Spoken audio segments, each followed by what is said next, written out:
Top 10 tips for Muay Thai beginners. First, run.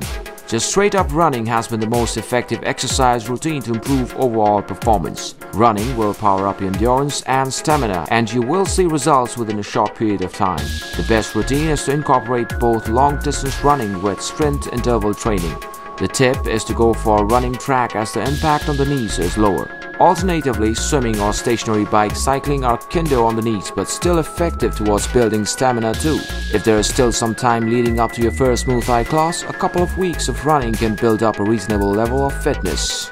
Second, get the best Muay Thai gloves.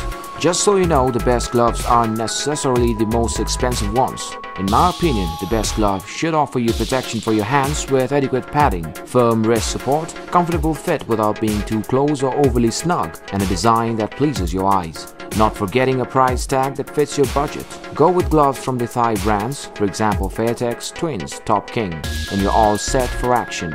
Third, wrap your hands. Always wrap your hands.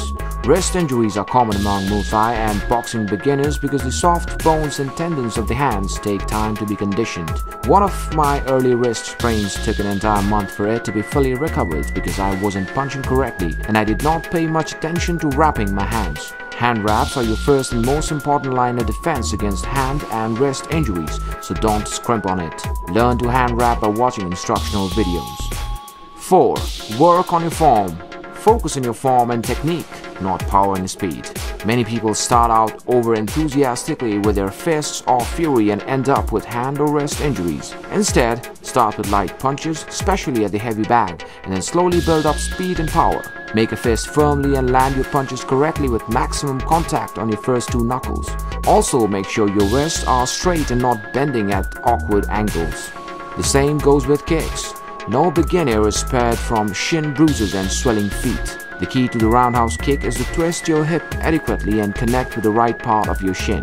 However, it has to be said that pain is the best teacher, and that instant feedback you get with a poorly executed kick is the best lesson. With regular training, your shin and shin bone will toughen up in time to come. Don't rush it. Once you make correct form a habit, power and speed will follow naturally. 5. Hydrate. The adult human body is around 50 to 65% water, and it needs fluid in order to function. Muay Thai training is a powerfully effective body dehydrator. Dehydration can result in some nasty effects such as headaches, impaired brain function, and reduced endurance. Researchers recommend drinking at least 2 liters, that is half a gallon of water per day. Bring a bottle of water when you train and hydrate adequately. 6. Fuel up. There were days where I could kick like a boss, and then there are down days when I felt gassed out right after warming up. I found that there are several factors that can contribute to sluggishness and low energy, chief of which is failing to fuel up before training. That nauseous feeling you sometimes get after exercise can be caused by inadequate fuel. It is recommended to take carbs 2 hours before training for energy, and if you are open to supplements, you can try creatine. Taking 2 tabs 30 minutes before training will help to power up your performance. I also take a chocolate malt drink an hour before training for the extra boost, and is a great energy source if you are training the first thing in the morning. 7. Private training.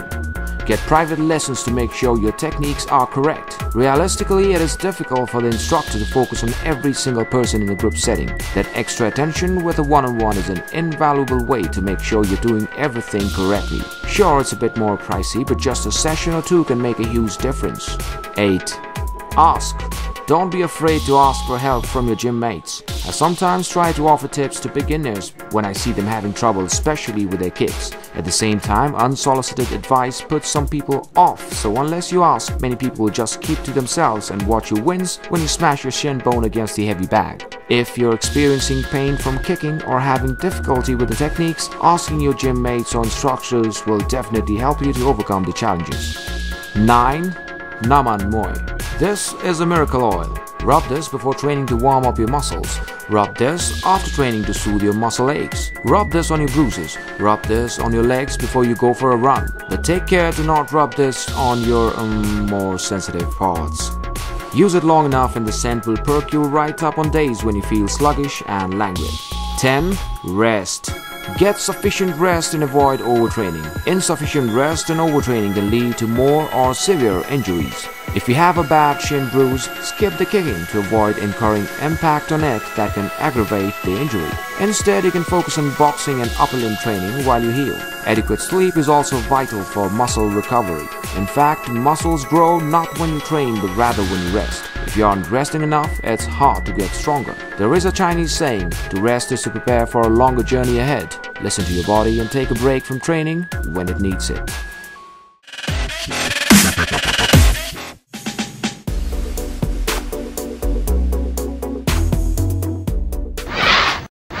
Martial arts has a lot of different aspects, and there's a lot of traditional martial arts, and then there's your sport martial arts, which is your boxing, kickboxing, MMA, Muay Thai. So these can be considered as sport martial arts. Is kind of what we do here. Of course, there's sport karate, and then there's a lot of other things as well. But I think all of that goes into mixed martial arts if you talk about mixed martial arts anyway. So boxing would be, well, boxing is basically the art of fighting with only your hands, and under the rule set of Marquess of Queensberry, set in 1865, I think, or 67. So in boxing, there's a set of rules where you only punch your opponent, you don't kick your opponent, you don't hit an opponent when he's down. When somebody goes down, you step back, let the referee come in, do his 8-second count, and so on and so forth.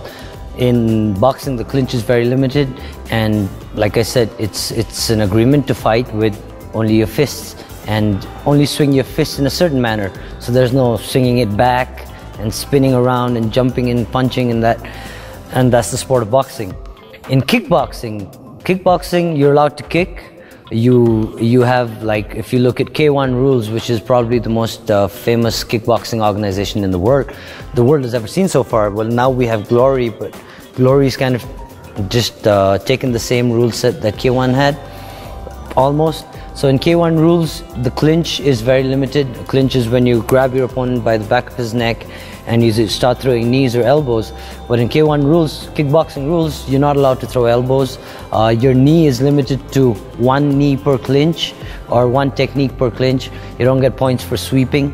Like when you catch somebody's kick and then you kick his other leg under and he falls down, you don't get points for that.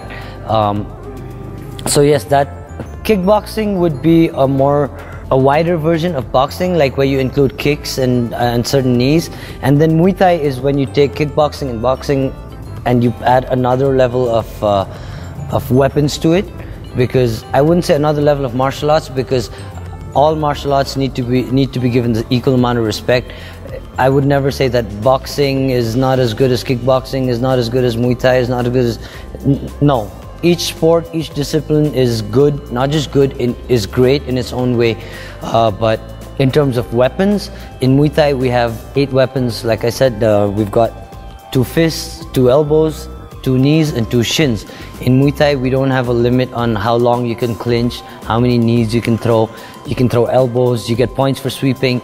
And in Muay Thai, a lot of amateur fighters don't know this, and a lot of fighters in Nepal, to my surprise, didn't know this when I first came back here, is that in Muay Thai you don't get a lot of points for boxing, for punches. You can land big punches, but you don't really get a lot of points. The kicks is what get you points in Muay Thai. Kicks, elbows, you know. Clinch, not so much, because clinch fighting is kind of frowned upon in Thailand. They look at you as not really frowned upon, because it takes a lot of skill, a lot of hard work and dedication to get your clinch game right. But it kind of looks like you don't want to engage, you just want to grab somebody and throw knees. So there are some gyms that I know of in Thailand where they kind of look down on your clinch game. I think it's beautiful. I have a lot of respect for people who fight in the clinch. And then in MMA, the only thing is, in MMA you incorporate jiu-jitsu, you incorporate wrestling, and you incorporate judo. So all of this, MMA basically stands for mixed martial arts. So in Muay Thai, although you're allowed 8 weapons, once your opponent goes to the ground, or once both his knees hit the ground, you're not allowed to hit your opponent. But in MMA, the fight just starts when you get to the ground. So you go to the ground, you're fighting, there's ground and pound, there's control, there's submission. Now submission in MMA, you can win by knockout, or you can win by tap out, or you can win by nap out. So you tap, you nap, or you snap is another thing that they say in MMA. So if you get knocked out, you lose the fight. If someone gets you in a submission hold, and you tap out, or you kind of do that, that's you saying, okay, I'm giving up, I'm not going to get out of here. So that's another way to win the fight. And the third is you nap. So you don't tap, and the guy's got a hold on you, he's got a strangle hold on your neck, and then you don't tap, you're going to go to sleep. And if you go to sleep, that's another way of winning the fight, if your opponent goes to sleep. So that's the basic difference. Like in MMA, you fight when you go on the ground as well. You don't stop just because someone falls down. A referee doesn't come in and say, okay, stop, let him get up and fight again. You know, if someone goes down, the referee comes in there, he jumps in, and he stops you if you're not intelligently defending yourself. In a lot of cases, people come up to me because I'm a Muay Thai guy. I've fought Muay Thai. I teach Muay Thai. Muay Thai is my background. It's my true love. I'm a purist. There's nothing I love more than Muay Thai. I watch every single discipline of fighting there is. I watch sport karate, taekwondo. I watch judo. I watch kickboxing, boxing. I watch all of it. I've seen almost every MMA fight there is. But my love for Muay Thai is always going to be my first love, and I'm a purist. So a lot of people ask me, does it help that you have an 8-second count in Muay Thai? Because in MMA, a referee doesn't give you an 8-second count, and you could actually be saved by the referee who's giving you that count. I think it works both ways, because in Muay Thai, once you get knocked down, or even in boxing or in kickboxing, when you get knocked down, the referee comes in and he counts to 8, and then you're supposed to get up, brush yourself off, and go back to fight again. And if you can't do that, then you lose the fight. Ask any real fighter. No real fighter will want to stay down for an 8-second count. If you're not a real fighter, you're getting there just with the experience, you get hurt, you get knocked down, then you can be like, okay, you know what, I don't want this anymore, I'm not getting up. But ask any real fighter. The biggest struggle is you want to get right back up. You want to get up and you want to fight. And that's not always the safest thing to do, because sometimes you hurt really bad. You get up, in 8 seconds you don't really recover, because it's not enough time for you. Imagine if you get a concussion and you're trying to recover in 8 seconds, it's not going to happen. So you get up and then you go back into fighting with the same guy who just knocked you down, and he's going to come at you and he's going to hit you again. So you can get hurt more. Whereas in MMA, when you go down and you stop defending yourself, the referee comes in and says, okay, stop, it's done. So it can be seen in both ways, but these are the differences between boxing, kickboxing, Muay Thai and MMA. Like I said, no sport is greater than the other. There's no such thing. Every sport deserves respect, and it deserves a lot of respect. And every person, every athlete, every sports person deserves the respect that I think in Nepal we don't give them. In Nepal, sportsmen really don't get the respect that they deserve. People have no idea the amount of sacrifices that these sportsmen put into their art, their skill, their sport on a daily basis. Like, I see that every single day out here, and I'm telling you now, I've been in gyms almost like in a lot of gyms around the world, and the work ethic that we see here from the kids and the athletes that come in here is a new level. And which is why Gym Khana excites me so much. Even though it is my own project, it excites me so much because I want to see what our future can do, what our kids can do, what our athletes can do with the right sort of training facilities and training equipment and the training methods. I'm really, really excited to see what they can do.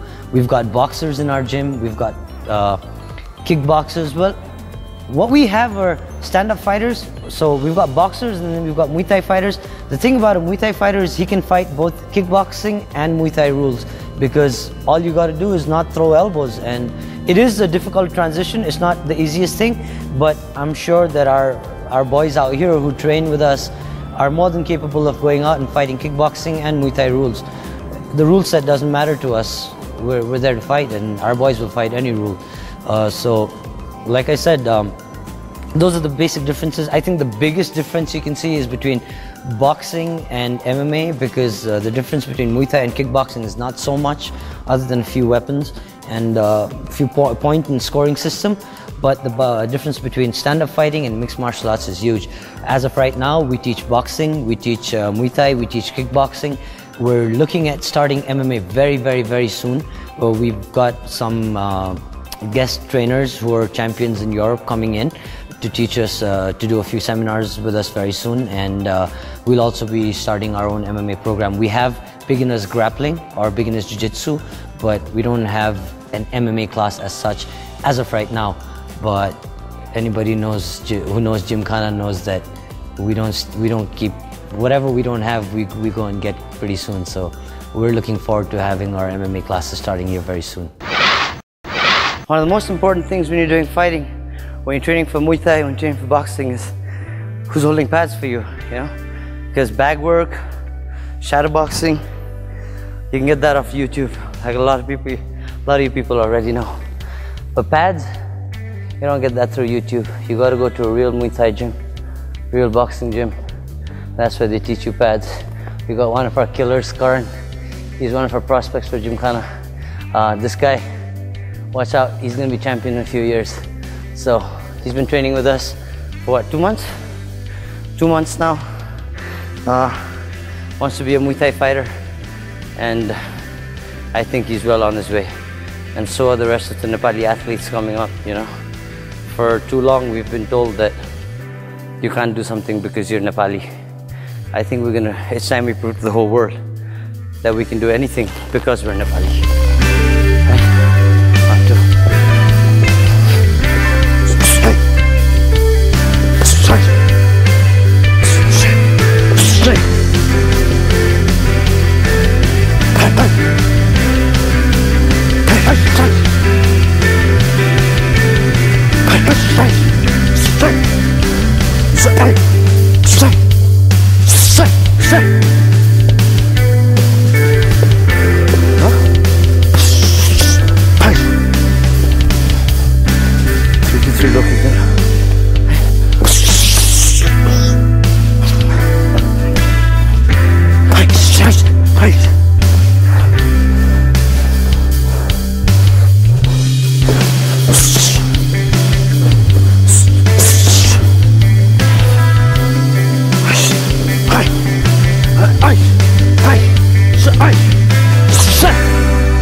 After every session, it's very important.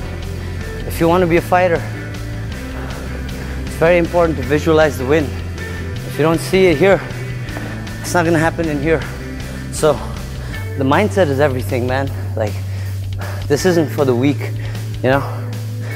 If you're done grueling hard rounds, you're tired, you got nothing left in you, you still gotta lift your hands up. And you got to picture that victory. And if you have that mentality in training, when you get into a fight, you get in there to win, not just to take part, not to participate, you know. You're there to win. So keep your hands up, keep your head up.